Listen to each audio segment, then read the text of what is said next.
నమస్తే. శ్రీ మాత్రే నమః, శ్రీ గురుభ్యో నమః, శ్రీ వాగ్దేవ్యై నమః. అయితే మన ఖగోళ శాస్త్రంలో గ్రహాలు ఎప్పటికప్పుడు సంచారం చేస్తూ ఉంటాయి.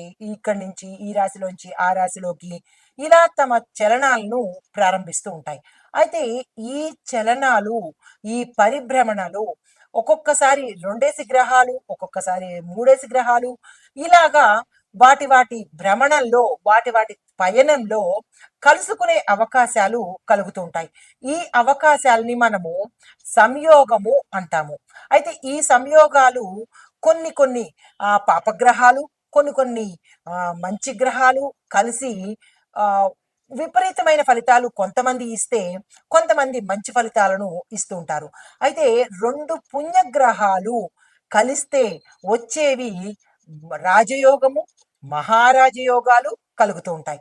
ఈ కలయిక వల్ల ఈ రాజయోగాలనేవి మనకి ఒక్కొక్కసారి ప్రతి నెల జరుగుతుంటాయి. కొన్ని కొన్ని సార్లు రోజుల్లోనే జరుగుతూ ఉంటాయి. ఇలా వాటి పరిభ్రమణాన్ని మనం ఇంత అని లెక్క కట్టలేని పరిస్థితి.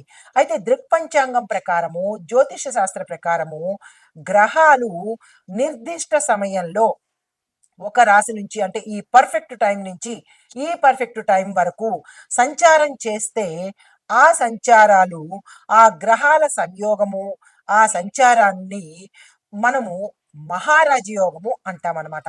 అయితే ఇప్పుడు మనకి మార్చి నెలలో జరగబోయేది ఏంటంటే, మీనరాశిలోకి సూర్యుడు, శుక్రుడు ఇద్దరు వస్తున్నారు. ఇంతకు ముందే మనకి ఫిబ్రవరి నెలలో రవితో పాటు బుధుడు కలిశాడు. విశేషమైన యోగాన్ని ప్రసాదిస్తున్నాడు 12 రోజుల పాటు. అలాగే ఇప్పుడు మీనరాశిలోకి రవితో పాటు శుక్రుడు కలుస్తున్నాడు. మహారాజయోగం అనమాట. ఇంకా చెప్పేదానికి ఏముంది? శుక్రుడు విశేషమైన గ్రహము, రవి ఆరోగ్య ప్రదాత, ఇంకా ఆయన ఇవ్వలేనిది ఏమిటంటూ ఉంది గనక. అయితే మార్చి నెలల్లో గ్రహరాజు అయిన సూర్యుడు మీనరాశిలోకి ప్రవేశం చేస్తున్నాడు. అంటే మకరము, మనకి సంక్రాంతి అప్పుడు ఎక్కడికి వచ్చాడు? మకర రాశిలోకి ప్రవేశించాడు. ఆ తరువాత నెల కుంభరాశిలోకి, ఇప్పుడు మీనరాశిలోకి సంచారం చేస్తున్నాడు అనమాట. ఈ సంచారం వల్ల అప్పటికే మీనరాశిలో శుక్రుడు స్థానం అయ్యున్నాడు, అంటే శుక్రుడు అందులో ఉన్నాడు. ఇప్పుడు సూర్యుడు మీనరాశిలోకి ప్రవేశించాడు. అంటే మీనరాశిలోకి శుక్రుడు, కొత్తగా వచ్చిన రవి ఇద్దరూ కలిసి సంయోగం జరుగుతోంది. ఈ స్థితిలో మార్చి నెలల్లోని శుక్రాదిత్య రాజయోగము అంటాము. మనకి ఫిబ్రవరిలో వచ్చింది బుధాదిత్య రాజయోగము. బుధుడితో ఆదిత్యుడు, రవి కలిసి ఉంటే వచ్చే రాజయోగము ఫిబ్రవరి నెలలో వచ్చింది. ఇప్పుడు శుక్రాదిత్య, శుక్రుడు ప్లస్ ఆదిత్యుడు ఇద్దరు కలిసి మహారాజయోగాన్ని ప్రసాదిస్తున్నారు. అయితే దీనివల్ల మనకి కొన్ని కొన్ని రాశులకు ఎలాంటి పరిణామాలు ఉంటాయి, ఎలాంటి ఫలితాలు ఇస్తారు అనే అంశాన్ని మనం తీసుకుందాము. ముందుగా అంటే కొన్ని రాశుల వారికి మాత్రమే మంచి ఫలితాలని ఇవ్వబోతున్నారు. అయితే ఈ శుక్రాదిత్య రాజయోగం వల్ల ఆ ఎలాంటి ప్రయోజనాలు ఇస్తున్నాడు అంటే, కర్మగృహంలో ఈ రాజయోగం జరగబోతోంది కాబట్టి ఉద్యోగాలు చేసే వాళ్ళకి ప్రమోషన్స్ రావడము, వ్యాపారాలు చేసే వాళ్ళకి లాభాలు రావడము, కార్యాలయాల్లో ఉండే వాళ్ళకి కొత్త కొత్త పనులు రావడము, తండ్రి బిడ్డల యొక్క సంబంధము చక్కగా ఉండడము, భార్యాభర్తలు అన్యోన్యంగా ఉండడము, తరువాత గతంలో విడిపోయిన వాళ్ళు కలుసుకోవడము, కుటుంబ పరంగా కావచ్చు, లేదా అంటే మిత్రులు కావచ్చు, బంధువులు కావచ్చు, వీళ్ళందరూ కలిసి ఒక కుటుంబంగా ఏర్పడము, వివాదాలు తొలగిపోవడము, మనస్పర్ధలు పోవడము, ఆర్థిక పరంగా ఏ చేసినా సరే కరెక్ట్గా ఉండడము. అంటే ఈ శుక్రుడు సంబంధాలని కుదురుస్తాడు, ప్రేమ ఆప్యాయతల్ని అందరి మధ్య ఇస్తూ ఉంటాడు.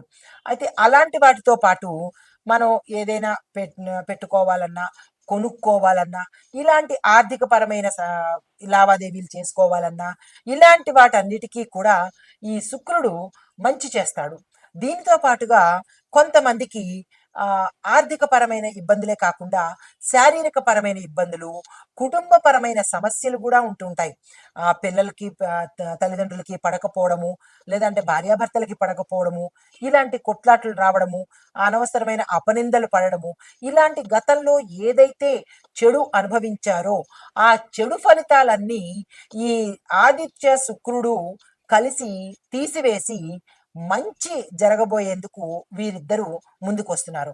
అయితే దీనితో పాటుగా అంటే మనం ఇంకా ఏం చెప్పుకోవచ్చు అంటే ఇన్ డెప్త్ గా ఇది గోచార రీత్యా జ్యోతిష్య పరంగాను. అయితే ప్రతి వ్యక్తికి పుట్టినప్పుడు ఒక రకమైన జన్మ సమయం ఉంటుంది కదా! ఆ జన్మ సమయాన్ని మనం లగ్నము అంటాము. ఈ లగ్నంలో ఆ వ్యక్తి జాతకుడు ఎవరైతే పుడతారో ఆ సమయంలో ఏ గ్రహము అక్కడ ఉంది, లేదా ఏ గ్రహాలు ఉన్నాయి. ఒక్కొక్కసారి ఒక గ్రహమే ఉంటుంది, ఒక్కొక్కసారి 2, 3 కలిసి ఉంటాయి, ఒక్కొక్కసారి పాపగ్రహాలు మంచి గ్రహాలు కూడా కలిసి ఉంటాయి. అంటే ఈ కలయిక జాతకుడికి ఎలా ఉండబోతోంది అనే అంశం ఒకటైతే, ఈ ఇవి ఎంతెంత కాలము ఉంటున్నాయి, కొన్ని రోజుల, కొన్ని నెలల, లేదంటే కొన్ని సంవత్సరాల అనే అంశాన్ని మనం పరిగణలోకి తీసుకోవాలి. అలా తీసుకున్నప్పుడే ఆ వ్యక్తి యొక్క జాతక పరిశీలన చేసుకున్నప్పుడే ఈ శుక్రుడు కానీ, ఆదిత్యుడు కానీ, మిగతా గ్రహాలు కానీ ఏ స్థానాన్ని చూస్తున్నాయి. ఇప్పుడు లగ్నం నుంచి మనకి 12 భాగాలు ఉంటాయి.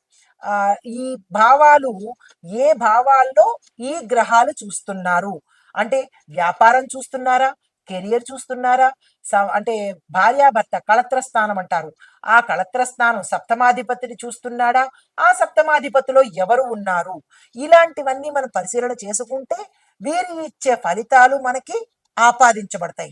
అలా కాకుండా నాకు చెప్పారు ఇవి వస్తాయి అని, నాకు రావట్లేదు ఏమిటి అని అనుకోకుండా, ఇవి గోచార రీత్యా జ్యోతిష్య పరంగా మనకి ఋషులు, పురుషులు, ఇలా మనకి జ్యోతిష శాస్త్రంగా మహామహులు, ఋషులు, పంచాంగకర్తలు వీళ్ళు అందించిన సమాచారము ఎప్పుడూ కూడా గోచార సమాచారమే అవుతుంది తప్ప వ్యక్తిగత సమాచారం కాదు. కాబట్టి దీన్ని మీకు ఎంత శాతము అన్వయించుకోబడుతుంది, వ్యక్తిగతంగా మనకి ఎంత శాతము అన్వయించుకోబడుతోంది, ఈ యోగము మనకి ఎంత కాలము ఉంటుంది, ఈ శుభయోగాలు, రాజయోగాలు, మహారాజయోగాలు మనకి ఎలా వర్తిస్తాయి అనే అంశాలను మనం ఒక్కొక్కటిగా మేషం నుంచి ద్వాదశ రాశుల వరకు, అంటే మేషం నుంచి మీనం వరకు అన్ని రంగాల వాళ్లకు, అన్ని రంగాలు అంటే విద్యార్థులు, విద్య, ఉద్యోగము, వ్యాపారము, వ్యవసాయము, వాణిజ్యము, పారిశ్రామికము, తర్వాత కుటుంబము,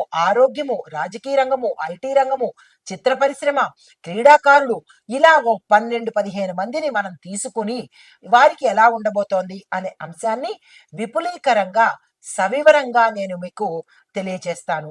అయితే ఈ శుక్ర ఆదిత్య యోగము ఇంకా విపులీకరంగా దశ అంతర్దశల్లో కనుక చెప్పుకున్నట్టయితే, శుక్రుడు వేనస్సు, ఆదిత్యుడు అంటే సూర్యుడు ఇద్దరూ కలిసి అనుకూల స్థితిలో ఉన్నప్పుడు ఏర్పడే యోగాన్ని శుక్ర ఆదిత్య యోగం అంటారు.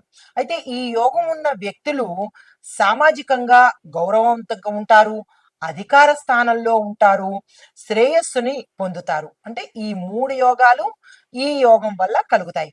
దీనితో పాటుగా ముఖ్యంగా కళలు, ముఖ్యంగా కళలు, రాజకీయాలు, వ్యాపారాలు, ఆర్థిక రంగంలో ప్రాచుర్యం పొందే అవకాశాలు వీరు కలగజేస్తున్నారు.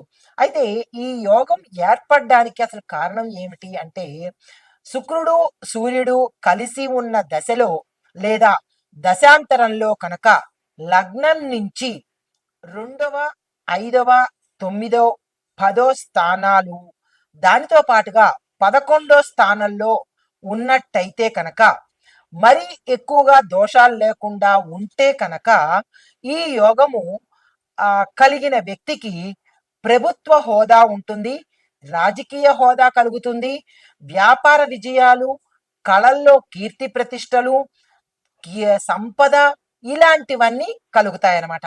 అంటే మీ యొక్క వ్యక్తిగత జాతక పరిశీలన చేయించుకున్నప్పుడు దానిలో ఈ స్థానాల్లో అంటే 2, 5, 9, 10, 11 ఈ స్థానాల్లో దోషాలు లేకుండా ఉంటేనే ఈ శుక్ర ఆదిత్య యోగం అనేది కలిసి వస్తుంది అనమాట. అయితే ఈ యోగం వల్ల ప్రభావితమయ్యే రంగాలు ఏవి అంటే కనుక శుక్రుడు కళలకు, వ్యాపారానికి, లగ్జరీ లైఫ్కి, నాణ్యతకు, ప్రేమకు ఈయన అధిపతి అనమాట. ఇవన్నీ కలగజేసేది శుక్రుడు. తర్వాత ఆదిత్యుడు అంటే రవి ఏమిటేమిటి ఇస్తాడు అంటే కనుక ప్రభుత్వ హోదా ఇస్తాడు, అంటే మంచి హోదా గల జీవితాన్ని ఇస్తాడు, అధికారం ఇస్తాడు. దీంతో పాటు నాయకత్వ లక్షణాలు, లీడర్షిప్ క్వాలిటీస్ కూడా ఈయన ఇస్తాడు. ఇది ఆ ఏ రంగాల వాళ్ళకి ఇవి ఉండబోతున్నాయి, ఈ యోగం ఎవరెవరికి ఉండబోతోంది అనేది కూడా నేను మీకు వివరంగా తెలియపరుస్తాను. ముందుగా రాజకీయ నాయకులు కనుక చూసినట్టయితే వారికి అంటే మొదటగా రాజకీయ నాయకులకు అధికారము, ప్రజాదరణ పొందుతారు. నెంబర్ 2 సినిమా రంగం వాళ్ళు అంటే కళారంగంలో ఉన్న వాళ్ళు, నటీనటులు, గాయకులు, దర్శకులు, వీళ్ళ ముగ్గురు కూడా ప్రజాదరణ, కీర్తి, పేరు, ధనము ఈ 3 పొందుతారు. తర్వాత మూడోది వ్యాపారస్తులు. ఎలాంటి వ్యాపారస్తులు అంటే కనుక సక్సెస్ఫుల్ బ్రాండ్స్ నడిపేవాళ్ళు, అంటే బ్రాండింగ్ అంటుంటాం కదా మనం, ఆ బ్రాండ్ వస్త్రాలు కావచ్చు, బ్రాండ్కి సంబంధించిన ఒక బ్రాండ్ క్రియేట్ చేసేవాళ్ళు ఆ వ్యాపారులు, లగ్జరీ బిజినెస్లు చేసేవాళ్ళు, జ్యువెలరీ బిజినెస్ చేసేవాళ్ళు, ఫ్యాషన్ డిజైనింగ్ బిజినెస్ చేసేవాళ్ళు, హోటల్ వ్యాపారం చేసే వాళ్ళకి విశేషమైన లాభాలను కలగజేస్తున్నారు. తర్వాత నాలుగవది అధికార స్థాయిలో ఉన్నవాళ్ళు, అంటే ప్రభుత్వోద్యోగులు, న్యాయమూర్తులు అంటే లా చదివిన వాళ్ళు, అడ్వకేట్స్, లాయర్స్, ఉన్నతాధికారులు, అధిక శక్తి, గౌరవము వీరు పొందుతారనమాట. ఈ 4వ కేటగిరీ వాళ్ళు. ఇక 5వ కేటగిరీ వాళ్ళు కళలు, సృజనాత్మక అంటే క్రియేటివిటీ రంగంలో ఉన్నవాళ్ళు ఎవరయ్యా అంటే సంగీతము, చిత్రకళ, రైటర్సు రచయితలు, దర్శకులకు విశేషమైన పేరు ప్రఖ్యాతలు పొందుతారు. అయితే 6వది ఆర్థిక రంగము అంటే బ్యాంకింగు, స్టాక్ మార్కెట్, పెట్టుబడిదారులు, ఈ రంగంలో ఉన్న వాళ్ళకి విశేషమైన ధన సంపదను ఇవ్వబోతున్నాడు. తర్వాత 7వ అంశము గృహ నిర్మాణము, రియల్ ఎస్టేట్ రంగము, ఈ వ్యాపారాలు చేసే వాళ్ళకి ప్రాపర్టీ డీల్స్ మాత్రము, ఏదైనా ప్రాపర్టీకి సంబంధించిన డీల్స్ కానీ, అగ్రిమెంట్లు కానీ మంచి లాభంగా తయారయ్యి సక్సెస్ని ఇస్తాయి. తద్వారా ధనాన్ని, కీర్తిని ఇస్తాయన్నమాట. మనం అనుకుంటుంటాం పలానా రియల్ ఎస్టేట్ కంపెనీ బ్రహ్మాండంగా రన్ అవుతోంది అంటే దాని అర్థం ఏంటంటే పలానా బ్రాండ్ కంపెనీస్, బట్టలు కావచ్చు లేదా అంటే ఏదైనా వస్తువులు కావచ్చు. ఇప్పుడు వస్తువుల్లోకి చూపుకున్నట్టయితే బటర్ఫ్లై కంపెనీస్, బటర్ఫ్లై సంబంధించిన ప్రోడక్ట్స్, లేదు అంటే కనుక ఆ, వస్తువులు చూసినట్టయితే, బట్టలు చూసినట్టయితే కొన్ని కొన్ని బట్టల బ్రాండింగ్స్ బ్రహ్మాండంగా ఉంటాయి. లాక్మే కానీ ఇలాంటి పెద్ద పెద్ద కంపెనీలకు శుక్రుడి యొక్క అనుగ్రహంతో పాటు ఇంత పేరు ప్రఖ్యాతలు కలుగుతున్నాయన్నమాట. అలాగే ఈ 7 విభాగాలలో ఉన్న వాళ్ళకి శుక్రాదిత్యంలో కలిగే విశేషమైన ఫలితాలు కలగబోతున్నాయి. దీనితో పాటుగా వీరికే కాకుండా ఈ 12 రాసుల వాళ్ళకి కూడా ఎలా ఉండబోతోందో చూడాలిగా. అవి మనం ఇప్పుడు ప్రస్తావన చేస్తాను. తదుపరి రాశి మిథున రాశి. ఈ మిథున రాశిలో శుక్రాదిత్యులు వీళ్ళకి ఏమి ప్రసాదిస్తున్నారు అంటే కనుక లాభాలు కనుక చూసినట్టయితే విద్యార్థులకు, విద్య నేర్చుకునే వాళ్ళకి, విద్య చెప్పే వాళ్ళకి విశేషమైన ఫలితాలు ఇస్తున్నారు. దానితో పాటు రచనా వ్యాసంగం ఉన్న వాళ్ళకి, రచయితలకు అంటే మామూలుగా రచనలు చేసేవాళ్ళు, కవితలు రాసేవాళ్ళు, సినిమాల్లో కథలు రాసేవాళ్ళు, ఇలాగా ఎవరైతే రచయితలు ఉంటారో వాళ్ళందరికీ కూడా మంచి విశేషమైన ఫలితాన్ని ఇవ్వబోతున్నారు. తరువాత వాణిజ్య రంగంలో ఎవరైతే ఉంటారో వారికి కూడా విజయాలను కలగజేయబోతున్నారు. అయితే దోషాలు ఎవరికి అంటే కనుక దోషాల కన్నా ముందుగా ఆ మరొక విశేషం చెప్తాను. కుటుంబంలో అన్యోన్యత లోపించిన దంపతులు ఉండొచ్చు. చీటికి మాటికి చిరాకులు పడ్డము, ఒకంత విడిపోయి ఉండడము, లేదు అంటే కుటుంబంలో అత్తగారులు, మామగారుల దగ్గర కానీ, లేదా కుటుంబ సభ్యుల్లో ఉండే వాళ్ళ దగ్గర చిరాకులు పరాకులతోనూ, మాట పట్టింపులతోనూ, లేదా ఆధిపత్యంతోనూ అంటే ఒకంత డిస్టర్బెన్స్ కలిగిన కుటుంబాలు ఉంటే కనుక ఈ శుక్రుడు అవన్నీ ప్యాచప్ చేసి వాళ్ళందరినీ మీకు అనుకూలంగా మార్చి మంచి అన్యోన్యమైన వాతావరణాన్ని మీకు కల్పించబోతున్నాడు. అంటే కుటుంబ పరంగా అన్యోన్యత, దంపతుల మధ్య ప్రేమాస్పదాలు, గతంలో మీరిద్దరూ చిటపట్లాడుతూ ఉండవచ్చు. ఒకరి మాట ఒకరికి పడకపోయి ఉండవచ్చు. కానీ ఈ శుక్రాదిత్య రాజయోగం వల్ల దంపతుల మధ్య ప్రేమాప్యాయతలు కలుగుతాయి. శుక్రుడు ప్రేమకు ప్రతీక కదా! మంచి అభిమానాల్ని కలగజేస్తాడు. పిల్లలకి పేరెంట్స్‌కి మధ్యలో, లేదా పెద్దవాళ్ళకి, పిల్లలకి మధ్యలో ఇలాగనమాట. బంధుత్వంలోనూ, మిత్రుల్లోనూ, భార్యాభర్తల్లోనూ, కుటుంబంలోనూ కూడా మంచి వాతావరణాన్ని కలగజేస్తున్నాడు. ఆరోగ్యపరంగా కూడా విశేషమైన ఆరోగ్యాన్ని ఆదిత్యుడు ఇస్తున్నాడు. ఇంతకన్నా విశేషం ఏమి కావాలి? అయితే దీనితో పాటు చిన్న చిన్న దోషాలు కూడా ఉన్నాయి. అవి ఏంటంటే, మనలో ఆత్మవిశ్వాసం కోల్పోతామట. చాలా జాగ్రత్తగా ఉండాలి. ఎక్కువ ఖర్చులు కూడా పెరిగిపోతాయి. ఎందుకంటే అన్ని రకాలుగా మనం హైఫైగా ఉండి, చాలా చక్కగా ఉంటే మనలో ఏమైపోతుంది? కాన్ఫిడెన్స్ తగ్గిపోతుంది. ప్రతిదానికి డిపెండెన్సీ అలవాటైపోతుంది. అది మీరు సంయమనం పాటించుకోండి. ఎప్పుడైతే మీకు ఆత్మవిశ్వాసం తగ్గుతోంది అని మీకు తెలిసినప్పుడు మీరు కంట్రోల్ అయిపోండి. అప్పుడు ఈ ఫలితాన్ని మనం పూర్తిగా అనుభవించగలుగుతాము. తర్వాత ఖర్చులు, మనకి డబ్బులు వచ్చేస్తూ ఉన్నాయి. మరి దాన్ని ఏం చేయాలి? విపరీతమైన ఖర్చులు పెట్టకుండా, అవసరమైన ఖర్చులు మాత్రమే పెట్టుకున్నట్టయితే తదుపరికి దాచుకున్న వాళ్ళం అవుతామన్నమాట. అంటే పెట్టుబడులు పెట్టడం కానీ, ఇన్వెస్ట్‌మెంట్‌లు ఇంకొక దాంట్లో చేయడం కానీ, ఏదో ఒకటి పొదుపు అయ్యే మార్గాలను చూసినట్టయితే, ఈ సమయంలో మీరు పొందిన లాభాలు తరువాత సమయంలో ఆనందించడానికి ఉపయోగపడతాయన్నమాట. ఇవి జాగ్రత్తగా మీరు పరిశీలన చేసుకోండి. అయితే మీకు చెప్పదగిన పరిహారము, సూర్యనారాయణమూర్తి ఆరాధన చెయ్యండి. ప్రతి ఆదివారము ఆదివార నియమాలు తప్పనిసరిగా పాటించండి.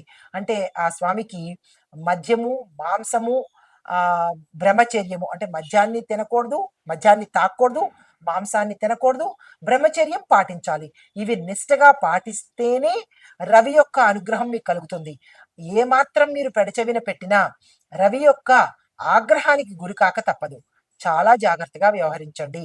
దీనితో పాటు గురువారం నాడు, శుక్రవారం నాడు మీరు తప్పనిసరిగా నవగ్రహ ఆలయ దర్శనం చేసుకొని అక్కడ మీ యథాశక్తి దానాలు చేసుకోండి, జపాలు చేసుకోండి, మీ పేరిట పూజలు చేయించుకోండి, ఇంకా మరింత అభివృద్ధి కావాలని.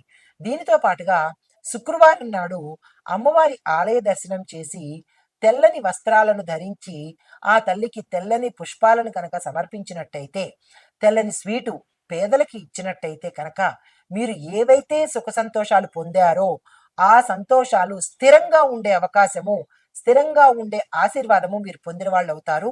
ఈ విషయాలను మీరు మర్చిపోకండి. ఇవి పాటించుకోండి. ఇది ఈ రాశిలో ఉండే వారికి చెప్పదగిన శుక్రాదిత్య రాజయోగం తాలూకా ఫలితాలు, దోషాలు, లాభాలు. అయితే ఇప్పుడు మనము ప్రతి ఒక్క రాశికి ఎట్లా ఉండబోతోందో చూసుకున్నాం కదా. ఓవరాల్గా ఈ శుక్ర ఆదిత్య రాజయోగము యొక్క శక్తిని పెంచే పరిహారాలు ఏంటంటే కనుక, మొదటిది శుక్రగ్రహ శాంతి కోసము శుక్రవారం లక్ష్మీదేవి పూజ తప్పనిసరిగా చెయ్యాలి. నోట్ చేసుకోండి, స్కిప్ చేయకుండా చూడండి. తరువాత తెల్లని వస్త్రాలు తప్పనిసరిగా ధరించాలి. తరువాత వృశ్చిక రాశి వారికి శుక్రగ్రహ శాంతి తప్పనిసరిగా చేయించుకోవాలి. ఇది మొదటి పాయింట్. రెండో పాయింట్, సూర్యుడు బలంగా ఉండాలి అంటే కనుక ఉదయము సూర్య ఆరాధన తప్పనిసరిగా చేయాలి. సూర్యోదయ సమయానికి సూర్యుడి ఆరాధన చెయ్యాలి. దానితో పాటుగా ఆదిత్య హృదయాన్ని తప్పనిసరిగా పారాయణ చెయ్యాలి. మూడోది, ఆదివారాలు అంటే ప్రతి ఆదివారం కూడా ఉప్పు లేకుండా ఆహారాన్ని తీసుకోవాలి. ఉప్పుని మీ ఆహారంలో చేర్చకూడదు. తరువాత ఆదివారాలు అంటే ప్రతి ఆదివారము ఉప్పుని మీ ఆహారంలో లేకుండా చూసుకోవాలి. ఈ రెండు పరిహారాలు, ఈ లోపల చెప్పిన చిన్న చిన్న పరిహారాలు కూడా మీరు తప్పనిసరిగా పాటించుకోవాలి. అయితే ఈ పరిహారాలు పాటిస్తే కనుక శుక్ర ఆదిత్య రాజయోగము పూర్తి శక్తివంతంగా పనిచేస్తుంది. ఇందులో మీరు ఏ ఒక్క పరిహారము పాటించకపోయినా మాకు ఫలితాలు రాలేదు. ఎందువల్ల? మీరు తప్పు చెప్పారా? లేకపోతే శాస్త్రమే తప్పా? అనే ప్రయత్నం చెయ్యకండి. మీరు తప్పు చేసి, మీరు పాటించకపోగా శాస్త్రాన్ని తప్పు పట్టే హక్కు మనకి లేదు కదా! కాబట్టి ఎన్ని ఆటంకాలు ఎదురైనా వాటిని అధిగమించి విజయాన్ని పొందాలి అంటే కనుక, ఈ ఫలితాలన్నీ పొందాలి అంటే కనుక తప్పనిసరిగా నేను చివరిలో చెప్పిన ఈ పరిహారాలు ప్రతి ఒక్కరూ పాటించవలసిందే. ఇందులో ఎక్సెప్షన్ లేదు, డిస్కౌంట్ లేదు, అమెండ్మెంట్స్ కూడా ఏమీ లేవు. ఇది మీ జాగ్రత్త కోసము, మీరు లాభపడ్డానికి, మీరు మరింత సంతోషంగా ఉండడానికి, వారి యొక్క అనుగ్రహం సంపూర్ణంగా పొందాలి అని కోరుకుంటూ నమస్తే.